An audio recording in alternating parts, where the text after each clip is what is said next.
Indépendance totale. 7h, 10h sur Radio Courtoisie, ligne droite, Baudouin-Wieselmann. Se dirige-t-on vers une France de locataires ? Nous allons aborder les différents facteurs à la crise de l'immobilier. Tout d'abord, la hausse des taux d'intérêt de la Banque centrale européenne en réponse à l'inflation et donc une forte baisse de la capacité d'emprunt des ménages français. Également, le marché locatif est-il lui-même verrouillé avec des loyers plafonnés, des travaux coûteux, des impôts très élevés en constante augmentation alors que de nombreuses familles n'ont plus moyen d'accéder à la propriété. L'offre d'appartements n'a jamais été aussi faible. Et rajoutons à cela la hausse de la taxe foncière et les nouvelles normes sur les diagnostics de performance énergétique. Pour en parler avec nous, Jean-Philippe Delsol, bonjour. Bonjour. Vous êtes avocat et essayiste, président et administrateur de l'Institut de recherche économique et fiscale, et Christophe Demerson, ancien président de l'Union nationale des propriétaires immobiliers et directeur de la revue 25 millions de propriétaires. Bonjour Christophe Demerson. Alors Christophe Demerson va nous rejoindre dans un instant. Alors pour commencer, Jean-Philippe Delsol, la hausse des taux va-t-elle provoquer une baisse donc des prix sur le marché ? Au moins, est-ce que cela pourra rééquilibrer la baisse de capacité d'emprunt des ménages ? Jean-Philippe Delsol, est-ce que vous m'entendez ? Quand M. Demerson parle, je ne vous entends pas. Et M. Demerson nous a rejoint. On l'entend cette fois, peut-être. Bonjour, M. Christophe Demerson. Bonjour. Bonjour, Est-ce merci. que vous m'entendez, Baudouin ? Je vous entends très bien, merci d'être avec nous. Alors je posais la question à Jean-Philippe Delsol. Est-ce que la hausse des taux d'intérêt qui provoque donc une baisse de capacité d'emprunt des ménages va-t-il provoquer la baisse des prix de l'immobilier et donc en quelque sorte un rééquilibrage ? Écoutez, la hausse des taux, en réalité, ça fait partie d'un paysage. Ce qu'on voit aujourd'hui, c'est une multitude d'attaques contre la propriété privée, contre les propriétaires.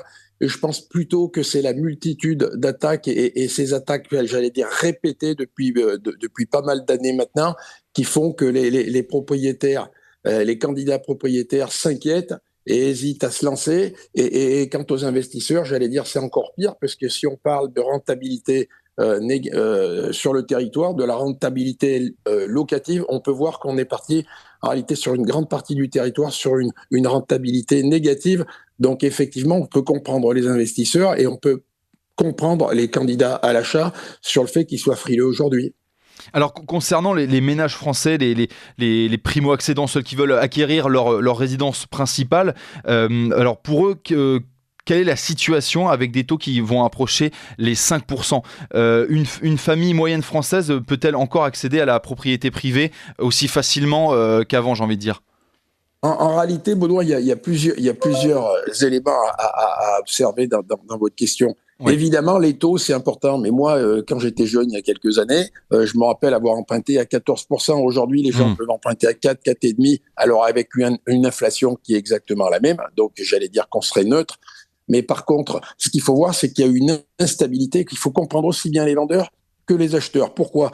Parce qu'aujourd'hui, on achète avec un DPE, vous le savez tous, on en entend assez parler, avec un DPE qui n'est pas fiable. C'est-à-dire qu'aujourd'hui, le DPE ne correspond pas à la réalité des choses. Donc, vous allez acheter, par exemple, un primo-accédant qui va aller acheter un petit appartement, un studio ou un F1, et il va être, par exemple, classé en D. Peut-être qu'il aurait dû être classé en C ou en E. S'il achète un petit logement qui est classé en G, qui a été intégralement rénové, comme j'en vois en ce moment de nombreux, et on discute, nous, l'UNPI, à longueur d'année avec ça, avec les pouvoirs publics et aussi avec les diagnostiqueurs.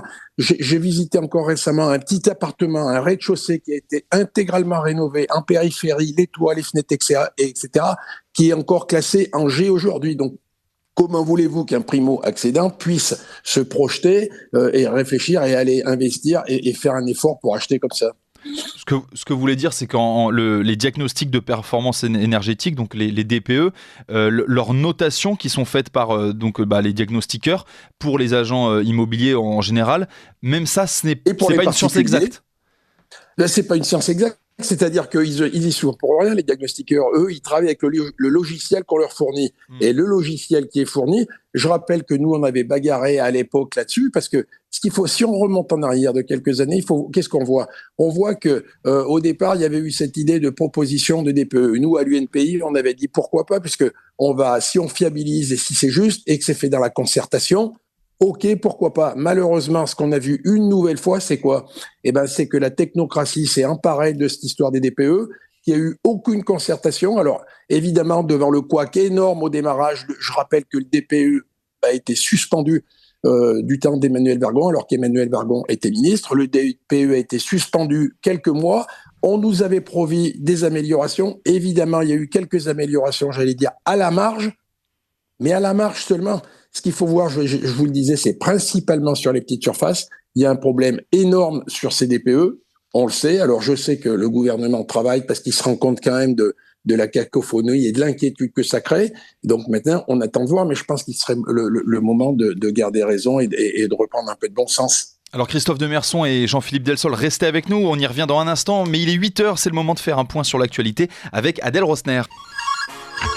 Ligne droite. Allez, venez, Milord, vous asseoir à ma table. Ici, c'est confortable.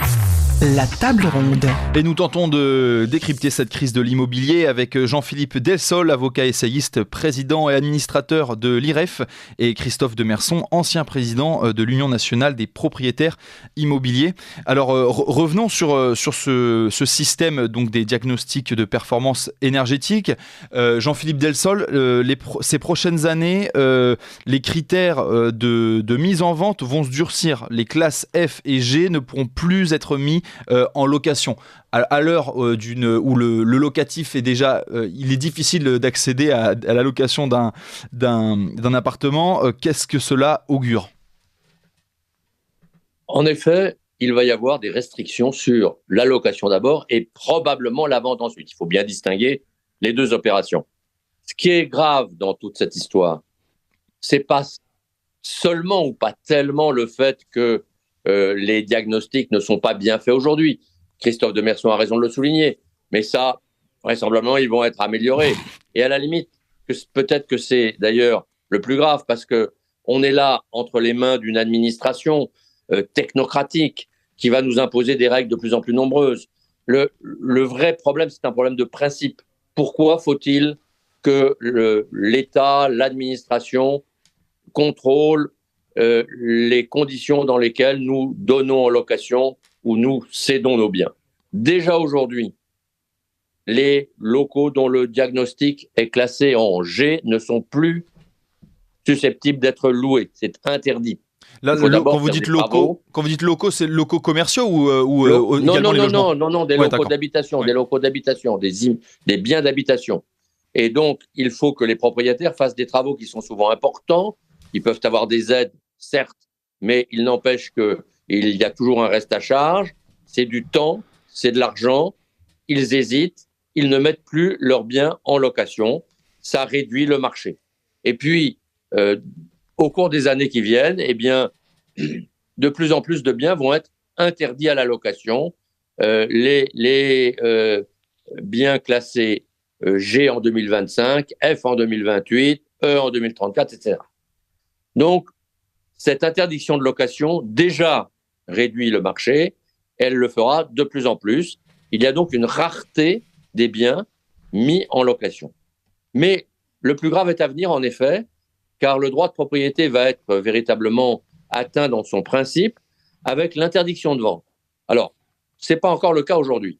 Monsieur Macron l'a évoqué début septembre dans une interview radiophonique, mais on n'en entend plus parler. Il avait raison d'en parler, lui, monsieur Macron, parce que, en fait, au niveau européen, le 14 septembre dernier, une proposition de directive a été adoptée par le Parlement sur le sujet. Et que dit-elle ? Eh bien, cette proposition de directive nous dit que, à partir du 1er janvier 2030, c'est demain, les locaux de classe performance DPE E ne pourront plus être mis en vente. Comment ? Eh bien, parce que, en fait, les ventes seraient soumises. Cette proposition n'est pas encore définitivement aboutie, mais elle est bien avancée dans les tuyaux. Eh bien, ces logements, pour être vendus, on devra produire à l'avenir, selon cette proposition, un certificat de performance énergétique. Et si on ne produit pas ce certificat de performance énergétique, les notaires ne pourront pas faire signer la vente. Et puisqu'ils ne pourront pas faire signer la vente, eh bien, on ne pourra pas vendre les logements. Alors, c'est classe E en 2030, et puis ensuite classe D en 2033, etc. Ça veut dire qu'en réalité, l'administration européenne, française, va nous obliger à rénover nos logements selon des normes qu'ils définissent eux-mêmes, qui vont coûter extrêmement cher, ou sinon, eh bien, à les laisser vacants. C'est extrêmement grave. D'abord, sur le plan pratique, parce que ça va créer, en fait, une restriction de marché. Ça va, en fait, augmenter les prix et surtout créer la pénurie. Et puis, c'est extrêmement grave dans le principe, parce que c'est une atteinte à la propriété qui est inadmissible. Alors, on va passer du diagnostic au certificat, mais encore une fois, là, on va rajouter tout un corpus normatif. Ce certificat, est-ce que vous savez comment il va être établi ? Alors, d'ores et déjà, cette proposition de directive précise de nombreux critères selon lesquels les nouveaux logements devront être construits, mais c'est épouvantable. On nous dit où est-ce qu'il faut mettre les prises électriques, y compris pour la voiture, parce qu'il faut bien entendu que tout le monde ait des voitures électriques, où il faut mettre les radiateurs et les fenêtres. Enfin, c'est vraiment d'une précision qui est kafkaïenne. Nous sommes dans 1984, vous savez, on est chez Huxley et Orwell. Eh bien, ces normes seront vraisemblablement appliquées pour les logements anciens, qu'il faudra rénover dans ces conditions-là. C'est-à-dire que l'administration déjà prévoit de déterminer les logements, de concevoir pour nous les logements dans lesquels nous devrons habiter. C'est l'uniformité à l'échelle de l'Europe. C'est l'horreur absolue. Alors, avant d'aller aussi loin dans le temps, est-ce qu'on peut revenir avec vous, Christophe Demerson, sur ce qui va se passer actuellement donc sur le secteur de l'immobilier, également sur la construction de nouveaux logements, parce qu'on parle donc de cette réduction de marché et donc la difficulté qu'il va y avoir à trouver un logement. Là, en général, ce qu'on dit, c'est qu'il faut 500 000 nouveaux logements par an. L'année prochaine, on va être bien en dessous de cela. C'est ce que disent les estimations. Baudouin, c'est vrai, Baudouin, on va être bien en dessous de ça, mais c'est vrai, comme je vous le disais aussi, qu'aujourd'hui, tout le monde est à l'arrêt, tout le monde est au point mort, y compris les investisseurs, puisque il y a une insécurité juridique et fiscale qui est totale sur le monde de l'immobilier. Mais je voulais revenir un instant sur le monde que décrit Jean-Philippe, mon ami Jean-Philippe Delsol, et vous disiez c'est un peu loin. Non, en réalité, Baudouin, c'est pas loin. À l'échelle de l'immobilier, l'immobilier, c'est le temps long. Et à l'échelle de l'immobilier, en réalité, c'est demain matin. C'est-à-dire qu'aujourd'hui, je vais vous prendre un exemple. On parlait d'anciens et de l'attrition de l'offre locative. Moi, en ce moment, je vous parle du Puy-de-Dôme. C'est pour ça, je sais pas, j'ai du mal à voir l'image avec vous. J'ai visité à Riom, c'est la sous-préfecture du Puy-de-Dôme, un grand logement qui a été refait de manière magnifique. Un grand logement, j'insiste bien cette fois-ci. Et Jean-Philippe parlait de situation kafkaïenne. Je vais vous expliquer ce qui se passe. Le propriétaire a refait tous les travaux, tous les frais, tout est terriblement joli. Il y a un problème, c'est que ce logement est dans la ville de Riom, comme je vous le disais, sauf il dépend des Bâtiments de France. Et l'architecte des Bâtiments de France exige que le verre des fenêtres soit soufflé à la bouche. Vous entendez, soit soufflé à la bouche. Pas de double vitrage. Le problème, c'est que donc le logement est intégralement refait. Sauf que s'il n'a plus le double vitrage, en plus il y a des grandes parois, c'est quelque chose de magnifique. C'est-à-dire que le propriétaire, il a et ça fait 1 an et demi que ça dure. Il y a 2 solutions. Ou il fait le verre soufflé, et à ce moment-là, il est dans les normes, mais il peut plus louer son logement. Ou deuxième solution, il refait 39 000 euros, il met 39 000 euros sur ses fenêtres, et il casse les doubles vitrages qui sont faits, mais il dégringole de 2 lettres, et il peut plus louer son logement.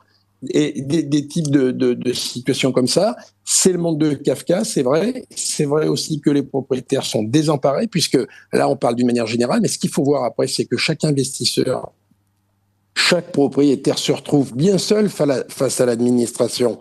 Et qu'est-ce qu'il fait? Eh ben, il attend, il essaye de se débattre du mieux qu'il peut, mais en attendant, ce que je vois pour le logement dont je vous parle, qui est magnifiquement restauré, le logement, il est fermé. Et ça, vous allez mettre ça à l'échelle de la France. Vous savez que là, c'est quand même 2,4 millions c'est 2,5 millions de logements qui vont être fermés d'ici les 3 ans. Donc, c'est pas rien non plus. Et cette attrition de l'offre locative, alors après, on se tourne vers les propriétaires bailleurs. On dit, ah oui, mais vous êtes de méchants propriétaires bailleurs. Vous voulez faire du Airbnb, vous voulez faire ceci, cela. Mais pourquoi les gens, ils essayent de faire du Airbnb? Tout simplement pour s'en sortir. Parce que quand vous voyez l'avalanche de charges auxquelles les propriétaires subissent, ils sont contraints, comment voulez-vous aujourd'hui qu'ils puissent s'en sortir et payer? Puisque je rappelle, par exemple, si on prend un petit appartement, vous voyez un petit peu l'avalanche. Regardez, ça fait la CSG RDS sur les loyers, 17,2 de CSG RDS. Après, vous avez Est-ce que vous pouvez préciser la CSG DRS RDS? Contribution sociale généralisée, remboursement de la dette sociale.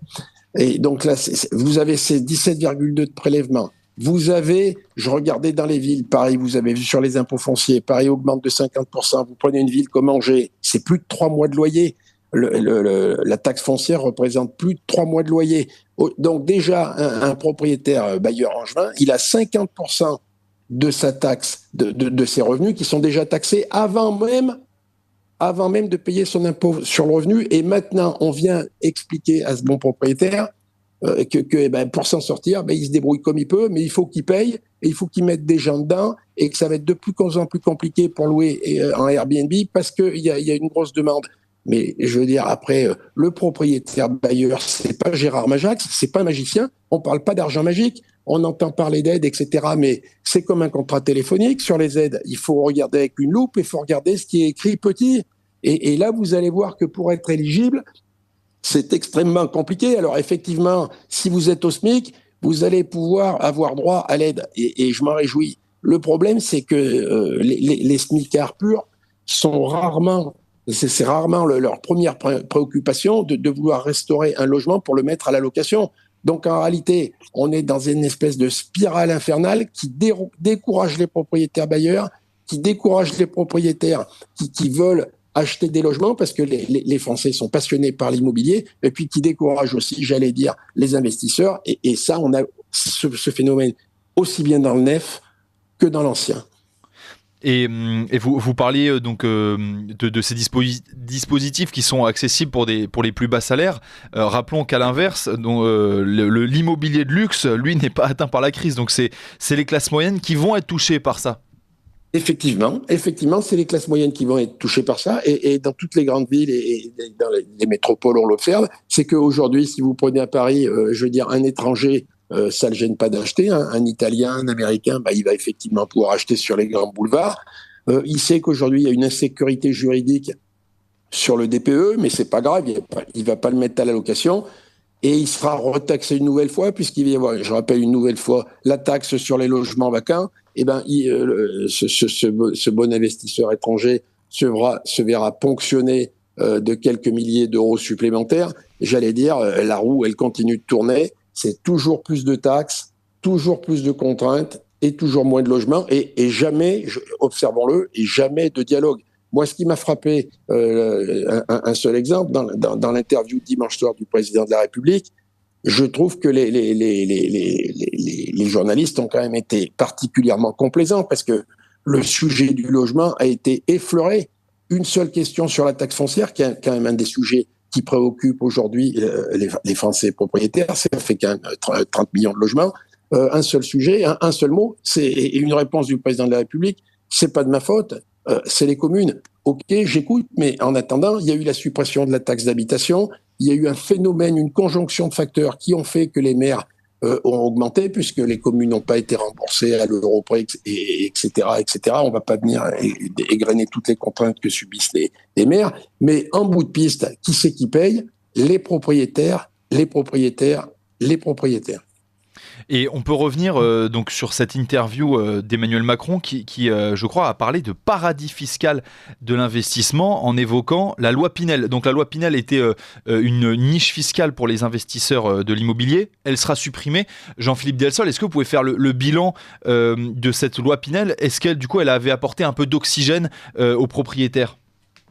Alors mon opinion va peut-être vous surprendre, mais je pense en réalité que c'était un pansement. La loi Pinel et toutes les nombreuses lois du même type qui l'ont précédée étaient de mauvaises lois. Car en fait, ces lois qui donnaient des avantages fiscaux avec des déductions sur l'impôt sur le revenu aux gens qui achetaient des petits logements étaient en réalité des pièges. Car les promoteurs en profitaient pour construire dans des endroits où les terrains n'étaient pas trop chers et vendre en fait un avantage fiscal plutôt que de vendre un logement. C'est-à-dire qu'on construisait des logements là où on n'en avait pas tellement besoin, on n'en construisait pas là où on en avait besoin, et ces logements, très vite, pour beaucoup d'entre eux, ne trouvaient plus preneur. Et en fait, au surplus, ces logements étaient survalorisés, c'est-à-dire que les prix étaient augmentés parce qu'ils avaient cet avantage. Donc l'idée de supprimer cette niche fiscale n'est pas mauvaise en soi, mais à condition, bien sûr, que par ailleurs, on ne matraque pas l'immobilier. Or, Christophe de Merson l'a déjà dit, l'immobilier est matraqué à cause de la CSG, mais aussi à cause de taux d'impôt sur le revenu qui peuvent être très élevés. Globalement, les loyers peuvent être imposés jusqu'à 67% en France. C'est pas vivable, c'est pas acceptable. Plus personne ne veut investir. Et en fait, aujourd'hui, M. Macron a menti puisqu'on parle de son interview. Il a dit l'État n'est pas responsable. Mais si, l'État est responsable, car l'État a préparé le budget de 2023 dans lequel et il a demandé à voter au Parlement sur un budget qui prévoyait une augmentation de base des taxes foncières de 7,1%, alors que l'inflation était indiquée dans le même budget à 5,2%. Donc en réalité, déjà, l'État lui-même avait suraugmenté les bases de taxes foncières par rapport à l'inflation, alors même que par ailleurs, il se garde bien de mettre les mêmes taux de 7,1% sur les augmentations de seuil d'impôt sur le revenu ou d'IFI, par exemple. Donc, en réalité, ce qui est vrai, et là, je rejoins d'ailleurs Christophe de Merson, l'État, mais je dirais surtout M. Macron, comme les gens de l'extrême gauche qui sont nombreux au Parlement, n'aiment pas les propriétaires. Non seulement ils ne les aiment pas, mais ils veulent les supprimer. Ils rêvent d'une société de locataires dans des logements uniformes, à taux réglés par l'État et non pas par le marché. C'est-à-dire qu'en fait, ils rêvent de l'Union soviétique et on sait ce que ça a donné. Merci. Alors, qu'est-ce qu'il faudrait faire, Christophe de Merson, pour débloquer cette situation ? Parce que là, dans cette discussion, ce qu'on comprend, c'est qu'il y a cette hausse des taux d'intérêt, mais en réalité, il y a déjà une situation qui ne favorise pas du tout l'accès à la propriété, qui est quand même le meilleur investissement dans l'avenir pour un ménage français, pour miser, pour sa retraite, etc., pour ses vieux jours. Ce devrait être le meilleur investissement, Baudouin. Aujourd'hui, devant l'insécurité législative et fiscale, comme je le disais tout à l'heure, l'immobilier, c'est le temps long. Comment voulez-vous qu'un investisseur aujourd'hui, quelqu'un d'averti qui sait se servir d'une calculette, un minimum, s'investisse et se projette ? Quand vous voyez que je prenais l'exemple d'Angers, mais on pourrait prendre la ville de Grenoble, on pourrait prendre la ville de Lille, on pourrait prendre la ville de Strasbourg, on pourrait égrener toutes les métropoles françaises, et c'est pareil dans le privé, dans le détendu. Comment voulez-vous que quelqu'un puisse s'investir et croire en l'avenir quand les règles changent tous les ans et que vous voyez des augmentations de 20, de 50% à longueur d'année? Si on prend, je vous parlais de la taxe foncière tout à l'heure. Sur 10 ans, la taxe foncière, c'est 3 fois l'inflation et 3 fois l'augmentation des loyers. Si on continue dans cette spirale, comment voulez-vous que quelqu'un puisse encore y croire ? Parce que ce qui va se passer, c'est que là, entre ça, le DPE, on est parti sur quoi ? On est parti sur de l'obsolescence programmée, et on a des Français aujourd'hui, les classes moyennes, vous en parliez justement tout à l'heure, qui ne pourront plus rester chez elles, qui ne pourront plus payer ces taxes foncières, et encore pire, qui ne pourront plus payer la taxe d'habitation et les surtaxes, puisque je rappelle que le gouvernement a donné une liste énorme où la surtaxe de 60%, de 60% sur la taxe d'habitation qui n'a pas été supprimée sur les résidences secondaires soit programmée. Donc comment voulez-vous que quelqu'un puisse y croire et puisse investir aujourd'hui, puisque le minimum de prudence exige quand même que la personne ne sait même pas si elle pourra subvenir et payer les taxes. Et on peut revenir sur cet accès à la propriété ou même simplement sur ce que représente le logement dans le panier d'un foyer français. Est-ce que le prix, forcément, si c'est répercuté sur les loyers, si les prix de l'immobilier se sont répercutés sur les loyers, qu'est-ce que ça représente aujourd'hui pour un ménage français ? Je vous arrête, Baudouin, je vous arrête. Les prix se sont pas répercutés sur les loyers. Ça, c'est une fake news. C'est ce qui est récité par l'extrême gauche et les ennemis de la propriété privée. Regardez les loyers, ils sont encadrés. Ils ont été encadrés 2 ans de suite. J'ai discuté de ça personnellement à l'époque avec le ministre Bruno Le Maire. Les loyers sont encadrés, ils sont bloqués à plus 3,5%. Après, on peut nous réciter ce qu'on veut, mais aujourd'hui, les loyers sont bloqués à 3,5%. Alors, on trouve plus d'appartements dans les zones tendues et dans les métropoles. Et à côté de ça, on a des gens qui ont complètement déserté, les secondes périphéries et les zones détendues. Et à ce moment-là, on a des propriétaires qui ne trouvent plus de locataires. Pourquoi ? Tout simplement parce que le prix du carburant a augmenté, on peut plus rentrer dans les villes, les temps de parcours se sont augmentés pour aller travailler. Donc toutes ces zones extra-périphériques sont extrêmement difficiles à louer aujourd'hui. Donc aujourd'hui, effectivement, on est dans une conjonction de mauvais facteurs qui amène au fait où on en est aujourd'hui, c'est que vous avez des gens qui ont des appartements vides et qui sont désemparés parce qu'ils savent pas ce qu'ils doivent faire. Et quand vous regardez ce qui se passe dans les familles françaises, vous voyez qu'il y a plein de gens qui se posent la question de l'arbitrage et on leur dit vendez. Oui, d'accord, mais vendez à qui ? Il faudrait qu'il y ait quelqu'un qui soit là pour acheter et qui lève le doigt. C'est pas qu'une histoire de prix, c'est pas qu'une histoire de taux, c'est surtout une histoire de confiance. Et comment voulez-vous rétablir la confiance quand toute la journée, vous avez des gens qui lèvent le doigt pour attaquer la propriété, pour asséner des mauvaises ondes et pour décourager les candidats. Donc effectivement, c'est difficile. Et l'exemple que vous preniez tout à l'heure sur l'interdiction de vente des logements qui ont des mauvais diagnostics est un bon exemple. Tout le monde connaît en ville des appartements dans sa famille, des maisons anciennes, etc. On va faire quoi ? On va aller prendre cette maison, on va aller la rénover avec des fenêtres comme ci, comme ça, alors que le candidat acquéreur derrière aurait fait autre chose et serait parti sur un tout autre projet. Vous voyez bien que tout ça, en réalité, c'est quelque chose qui n'arrivera pas au bout. Cet exemple, il n'arrivera pas au bout parce que c'est pas possible et tout le monde le sait parce que on va pas refaire. Je veux dire, si c'est par de l'isolation, pas de l'extérieur, de l'intérieur, vous allez changer les vitres, des fenêtres blanches, des fenêtres marron, des fenêtres noires pour les châssis, etc. On sait que ça c'est une utopie. Mais en attendant, ça maintient un climat d'insécurité et d'incertitude qui favorise justement le fait que les Français se détournent massivement de l'immobilier. Et puis, vous savez ce qu'ils font aujourd'hui, les Français ? Ils sont pas plus bêtes que vous et moi. Ils vont voir leur banquier, ils prennent des comptes à terme à 4% sans risque et ils s'endorment tranquillement et ils n'ont pas de soucis, on les traite pas de marchands de sommeil.